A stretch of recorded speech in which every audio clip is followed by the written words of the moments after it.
Educated দুনিয়া চ্যানেলে তোমাদের সকলকে স্বাগত।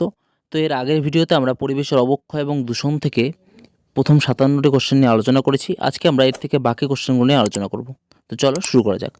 দেখো, বলা রয়েছে যে সিএফসি এর পুরো নাম কি? কার্বন ফ্লোরোকার্বন, কার্বন ফেরোক্লোরাইড, ক্লোরোফ্লোরোকার্বন, নাকি এদের কোনোটিই নয়? তো সিএফসির পুরো নাম কিন্তু হয়ে যাবে ক্লোরোফ্লোরোকার্বন। পরবর্তী প্রশ্ন। দেখো, পরবর্তী প্রশ্ন রয়েছে যে জলাভূমির গ্যাসের মুখ্য উপাদান হলো butane, ammonia, carbon die oxide, নাকি মিথেন? তো জলাভূমির গ্যাসের মুখ্য উপাদান কিন্তু হয়ে যাবে মিথেন, অপশন ডি। পরবর্তী প্রশ্ন। দেখো, পরবর্তী প্রশ্ন রয়েছে যে একটি গ্যাসের নাম যা প্রধানত আগ্নেয়গিরির উদ্গীরণ থেকে উৎপন্ন হয়, সেটা কি? Ozone, chlorofluorocarbon, sulphur die oxide, নাকি কোল গ্যাস? তো সঠিক উত্তর কিন্তু হয়ে যাবে সালফার ডাই অক্সাইড। পরবর্তী প্রশ্ন। দেখো, পরবর্তী প্রশ্ন রয়েছে যে বায়ুমণ্ডলের কোন স্তরে অ্যাসিডিফিকেশনের প্রধান কারণগুলি তৈরি হয়? স্ট্র্যাটোস্ফিয়ার, ট্রোপোস্ফিয়ার, মেসোস্ফিয়ার, নাকি এদের কোনোটিই নয়? তো সঠিক উত্তর কিন্তু হয়ে যাবে স্ট্র্যাটোস্ফিয়ার। এই স্ট্র্যাটোস্ফিয়ারই কিন্তু অ্যাসিডিফিকেশনের যে প্রধান কারণগুলি সেগুলো কিন্তু এখানে তৈরি হয়। পরবর্তী প্রশ্ন দেখো রয়েছে যে সবচেয়ে দূষিত জলের বিওডি মাত্রা কত?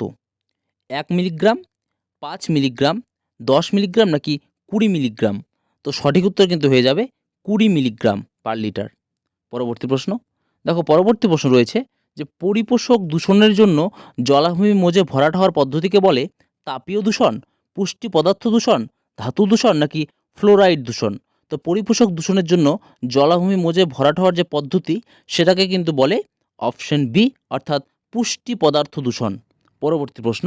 দেখো, পরবর্তী প্রশ্ন রয়েছে যে পানীয় জলে আর্সেনিকের সর্বোচ্চ অনুমোদনযোগ্য সীমা হলো 0.01 মিলিগ্রাম প্রতি লিটার, 0.5 মিলিগ্রাম প্রতি লিটার, 5 মিলিগ্রাম প্রতি লিটার, নাকি 5.5 মিলিগ্রাম প্রতি লিটার?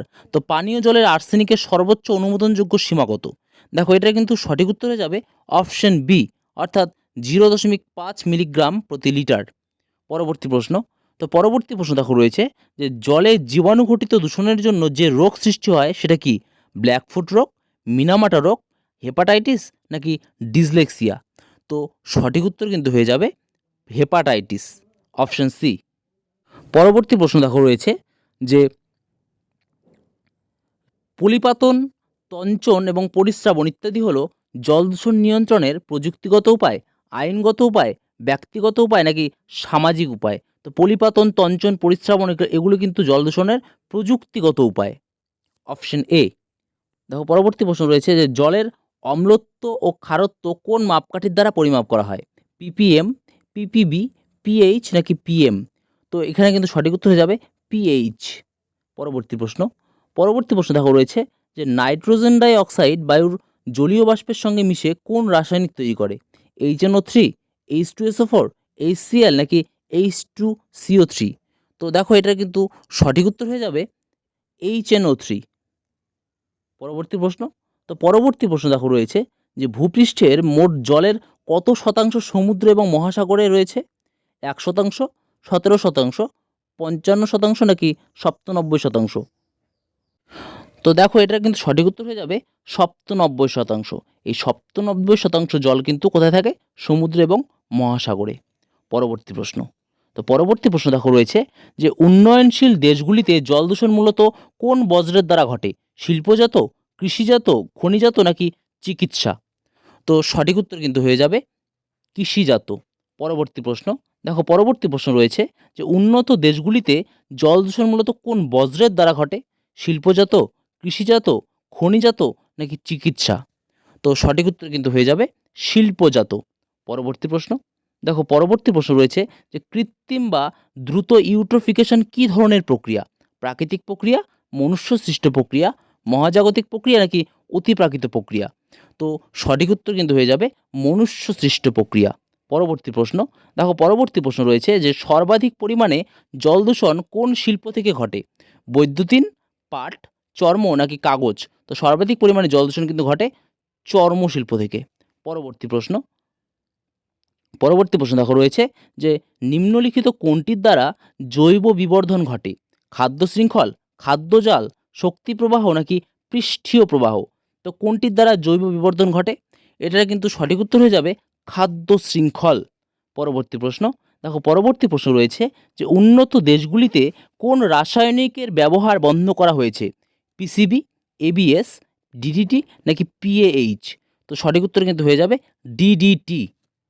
পরবর্তী প্রশ্ন, দেখো পরবর্তী প্রশ্ন রয়েছে যে জল দূষণের ফলে দাঁত ও হাড়ের দুর্বলতার রোগকে কি বলে? ক্লোরোসিস, নেক্রোসিস, সিলিকোসিস নাকি ফ্লুরোসিস?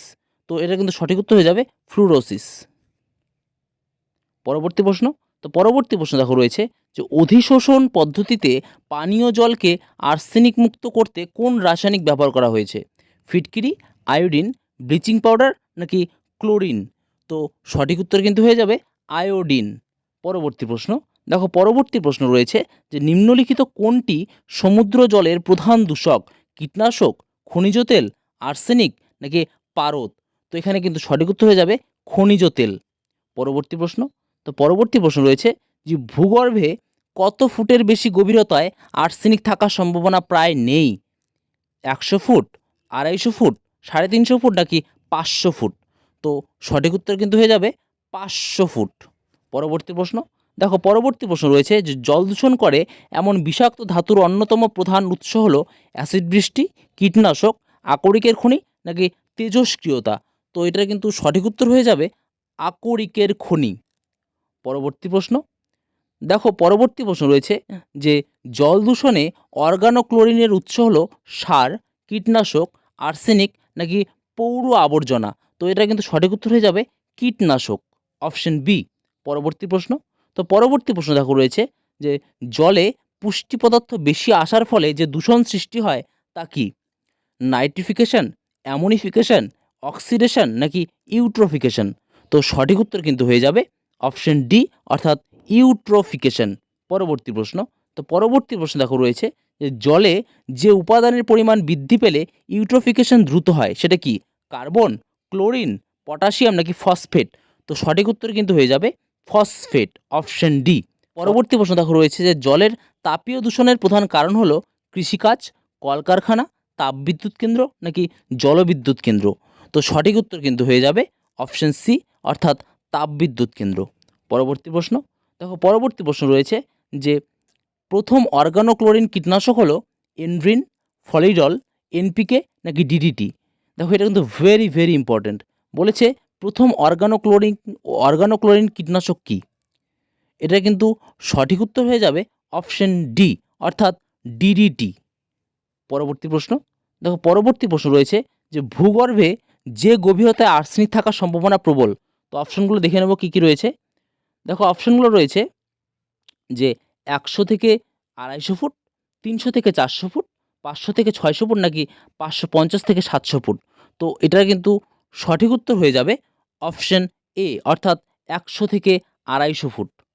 পরবর্তী প্রশ্ন, তো পরবর্তী প্রশ্ন দেখো রয়েছে যে ডিটারজেন্টের যে রাসায়নিক দ্রব্যটি জল দূষিত করে তা হলো ডিডিটি, বিএইচসি, পিসিবি নাকি এবিএস? তো সঠিক উত্তর কিন্তু হয়ে যাবে এবিএস।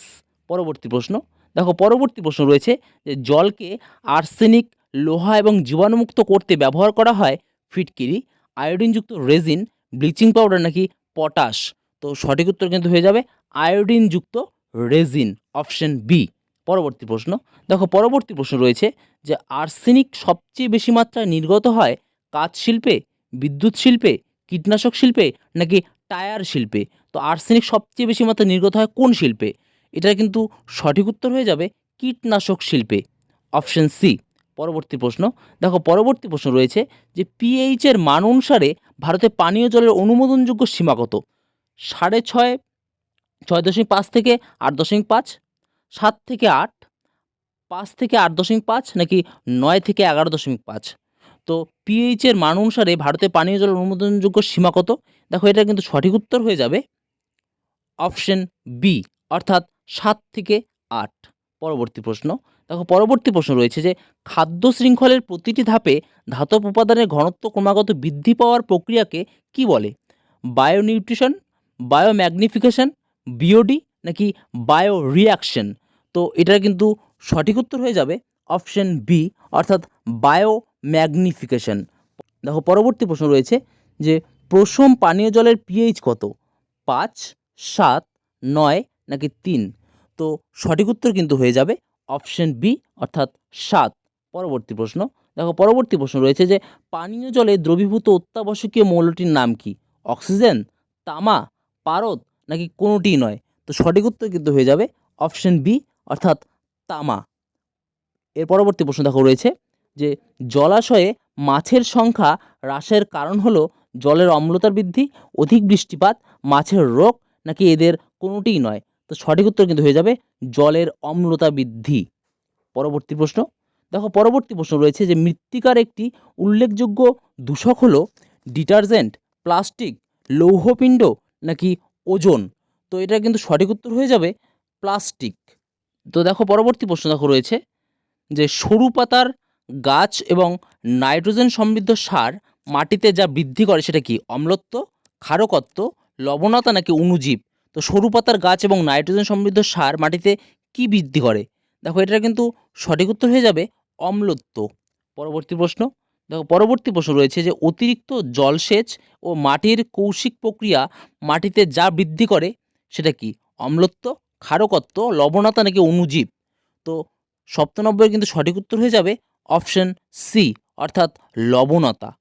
পরবর্তী প্রশ্ন দেখো, পরবর্তী প্রশ্ন রয়েছে যে দ্রুত গতিতে উদ্ভিদের পুষ্টি যোগান দেয় জৈব সার, অজৈব সার, সবুজ সার নাকি তেজস্ক্রিয় বজ্র? তো দ্রুত গতিতে উদ্ভিদের পুষ্টি যোগান কে দেয়? এটা কিন্তু সঠিক উত্তর হয়ে যাবে অজৈব সার। পরবর্তী প্রশ্ন, পরবর্তী প্রশ্ন দেখো রয়েছে যে মৃত্তিকা দূষণের প্রধান কারণ হলো ভাইরাস, কঠিন বজ্র পদার্থ, তেজস্ক্রিয় পদার্থ নাকি প্রোটোজোয়া? তো মৃত্তিকা দূষণের প্রধান কারণ কি? এটার কিন্তু সঠিক উত্তর হয়ে যাবে কঠিন বজ্র পদার্থ। পরবর্তী প্রশ্ন দেখো, পরবর্তী প্রশ্ন রয়েছে যে প্লাস্টিক, পলিথিন, হাইড্রোকার্বন প্রভৃতি যে নামে পরিচিত সেটা কি? পরিপোষক পদার্থ, তেজস্ক্রিয় পদার্থ, জীব অবিশ্লেষ্য পদার্থ নাকি জীব বিশ্লেষ্য পদার্থ? তো সঠিক উত্তর কিন্তু হয়ে যাবে অপশন সি অর্থাৎ জীব অবিশ্লেষ্য পদার্থ। পরবর্তী প্রশ্ন তো পরবর্তী প্রশ্ন দেখো রয়েছে যে মৃত্তিকা দূষণ প্রতিরোধে যে সারের ব্যবহার বাড়ানো দরকার সেটা কি? জৈব সার, অজৈব সার, সবুজ সার নাকি তেজস্ক্রিয় বজ্র? তো সঠিক উত্তর কিন্তু হয়ে যাবে জৈব সার। এর পরবর্তী প্রশ্ন দেখো রয়েছে যে ডেট্রিভোর এবং ডিকম্পোজার মাটিতে কি যোগান দেয়? ক্যালসিয়াম, হিউমাস, পটাশিয়াম নাকি অজৈব সার? তো সঠিক উত্তর কিন্তু হয়ে যাবে হিউমাস। পরবর্তী প্রশ্ন দেখো, পরবর্তী প্রশ্ন রয়েছে যে মাটিতে কোন ক্রিয়া বৃদ্ধি পেলে মাটির লবণতা বাড়ে? এলুভিয়েশন, ইলুভিয়েশন, খনিজীকরণ নাকি কৈশিক? তো সঠিক উত্তর কিন্তু হয়ে যাবে অপশন ডি অর্থাৎ কৈশিক। পরবর্তী প্রশ্ন দেখো, পরবর্তী প্রশ্ন রয়েছে যে কোন সার ধীরগতিতে উদ্ভিদের পুষ্টি যোগান দেয়? জৈব, অজৈব, রাসায়নিক নাকি তেজস্ক্রিয়?